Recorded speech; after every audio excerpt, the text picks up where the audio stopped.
Hello, Kim Knight here, aka the Kiwi Health Detective, and today I want to talk about a topic that is very dear to my heart. It's been a big lesson for me and a very, very important lesson for a lot of people. And I wrote about it in the book The Inspiration Bible, which was a compilation of inspirational stories created by publisher Emily Gower. So if you're interested in that book and reading more, then go look at my website. So my question to you is, are you a martyr or are you a master? And a few years ago I was at a talk by one of my spiritual teachers, Paramahansa Prajnanananda, and that's a long word to say. I remember Paramahansa Prajnananda saying one day that as he was going through customs and having to write his name, even he had to check how many N's there were in his name. Anyway, I digress. So we were at a talk and he began his talk and he said, your goal in life is to become your own master. And when he said those words, they just sort of like hit me like a brick. And I was like, oh my God, yes, I am not the master of my life. And yes, it seems that that is one of the major lessons that I'm here to learn. And this topic is so critical to understand if you either are looking to be happier or healthier in your life. Because what I have found with every single client that I've worked with, whether they've got unhappiness issues or health issues, is that at the bottom of it lies some form of disempowerment. In other words, at some point in our life we have felt disempowered, and out of that disempowerment we've created limiting beliefs and limiting inauthentic behaviors which lead us down the wrong track and lead us to unhappiness and illness. So this topic is a very, very critical topic to understand. So let's look at the sides of the scale here. And the way I like to look at it is that on one side of the scale we can be what we might call a victim. And a lot of people don't like that word, but you know what? It's so empowering to own it. And this is what this is all about. It's about moving from disempowerment, where we've become disempowered and then perpetuated, unconsciously perpetuated that disempowerment, and moving to empowerment. And so if we have victim over here, we're going to have self-mastery over here. And I believe that we're here as human beings to move along this scale. And certainly that's been my lesson, and as I said, for the many, many people that I've worked with, it's the same thing over and over again, just turning up in different guises. And as they say, you can't change what you don't acknowledge. And so the first thing that we can do is, if there's a slight chance that we might have some victim consciousness inside of us, it's actually to own it and acknowledge it, and that will already start the change. So it's not about going into guilt or shame or I'm bad or I'm not good enough, which of course is actually what's often going to happen, because if we're down here in victim, then those are the sort of thoughts that we're going to be perpetuating. So it's very important though to acknowledge what is without judgment, which goes for everything in life in general. So here we are down here, and really if we're down here, we're operating from our false self. We're not operating from our true self. We're operating from a self that was created a long time ago, and it became our identity. So we could say it's a false identity that we are perpetuating without even realizing it. And one of the things we do in embraining, for example, is that we identify these false identities and then we replace them with a new identity. We need to create new core identities. And over here we will have our true self. So our job is to move from victim, disempowerment, false self, false identity, to self-mastery, self-empowerment, and our true self. And interestingly enough, over here in this disempowerment section, and is martyrdom, which often shows up as martyrdom, is that we can have what we might call overt and covert martyrdom. And the overt martyrs are more easy to notice because they're being overt about their martyrdom. They'll be, woe is me, my life is full of problems, poor me, and they'll be talking about it, and it will be quite obvious. But the harder one to spot, which is what I used to do, is the covert martyr, where everything is internalized and we're going around making ourselves a martyr, but we've got maybe a smile on our face, or maybe what we might call a mask. And we don't know we're being a martyr, and other people don't either, and often other people can think we're quite strong, but inside we're really not strong at all, and we're feeling actually quite weak. And what is going to happen is that we're going to have different behaviors according to whether we're sitting over here or over here. So if we're sitting over here in victim, what we're going to be doing is we're going to be blaming the world and ourselves for our problems.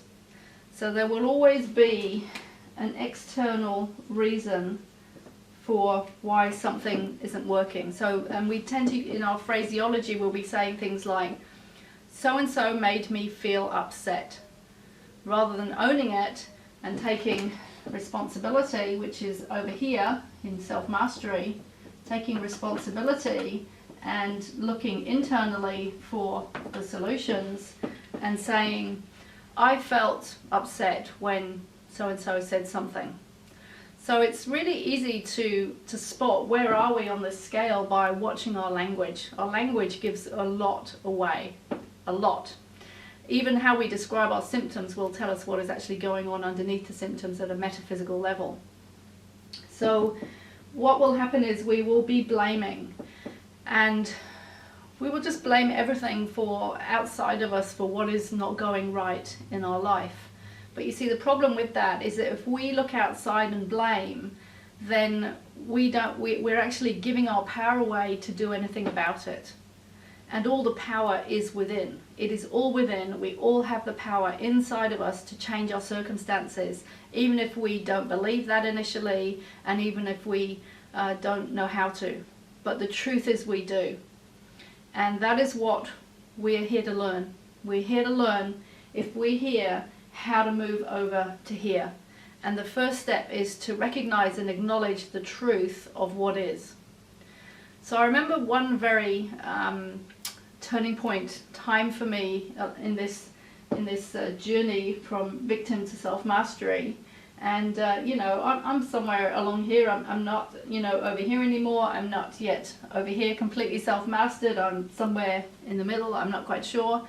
But when I was more over here, when I was sick, I'd been off work for several years, unable to work, and I was on a benefit. And I had some, I don't know how it happened, but I was able to go overseas for a period of time. And if you do that, then you have to you have to re-register for the benefit. If you've been out of the country, I think it was like more than a month, you have to re-register. And I did not like being on the benefit. But the trouble was, you see, there was still a lot of me that was in victim consciousness and not believing that I had the ability to look after myself. And obviously I had symptoms, but that was all tied up with being in this state of consciousness. But I didn't enjoy it. I didn't enjoy going into the office. I didn't enjoy being what felt like interrogated, over how I was living my life and feeling beholden to these people. Even though obviously I was very grateful for the money, it didn't feel good. And when I went into the office, I used to look around and look at the people and think, yeah, they're sort of like in victim too. I'm in victim and they're in victim and we're all in victim and we're all sort of, just staying in victim. Anyway, I came back from overseas, and I still, from the doctor's medical standpoint, I could go back onto a benefit. I still wasn't well. And at that point I had started to work part-time, but it was only part-time. And so, you know, there wasn't a huge amount of money coming in. But I had to make a choice, and I was out walking one day, and I remember very clearly walking back down the driveway thinking, how will I feel if I go back and register, you know, on the benefit? How will that make me feel inside? And I could feel myself sort of shriveling inside, and it just felt like a really sort of depressing, downward, not good feeling. And then I thought to myself, how will I feel if I don't go back on the benefit? How will that feel inside? And even though it felt scary, it felt so much better. It just felt like I was pulling myself up. I could stand up straighter. I wasn't beholden to somebody else interrogating me all the time. I felt like I was literally, you know, it would be like I was standing in my power. And so I made a decision, even though it was pretty scary at the time, because I really didn't know how I was going to support myself financially. I knew that I had to make that commitment to commit to the change. And I've definitely found that once we commit to something, and often the commitment comes first before anything else changes, but once we commit to something, then the universe supports us, especially if it's for our highest good. And so I made a decision that day, that moment, okay, I'm not going to sign back on the benefit. And I felt so good inside, even though it was really, really scary. So that is an example of, you know, these choices that we need to make along the way if we want to move from victim to self-mastery. And it wasn't an easy ride, because I still had a lot of the patterning inside me, the thought patterning that keeps us in victim consciousness. And so I had to really, really work hard to change those thoughts, to change those beliefs, to change my constant, continuous thought patterns. And apparently we have something like 70,000 thoughts a day in our head. And the question is, you know, are they serving you or not? Are they leading you towards the life you want, or are they keeping you stuck in the life that you don't want? And so I had to do a lot of work and a lot of perseverance, and go through a lot of fear to keep moving along this line here. But with perseverance, we can make it. And it is so much better to be living over here than over here. And so I see that the work I do now, even though people come to me and they may be unhappy or unhealthy, really what we're dealing with is this. For a lot of people at some level, and it will vary for each person, and that will be the direct result of whatever has happened to us in our life. How much have you been disempowered in your early life? Or how much did you feel disempowered in your early life? How much were you not able to, or did you not feel able to be your authentic self? How much were you not able to communicate how you honestly felt, and to say, you know, to communicate your feelings and be your true self, your authentic self? Because when we stop being our true self and our authentic self, then we become a victim, and we become what we call our false self. So I hope this has been interesting and useful. It's very, very important information for everybody that I work with anyway, and certainly for myself. So I look forward to speaking again in another video.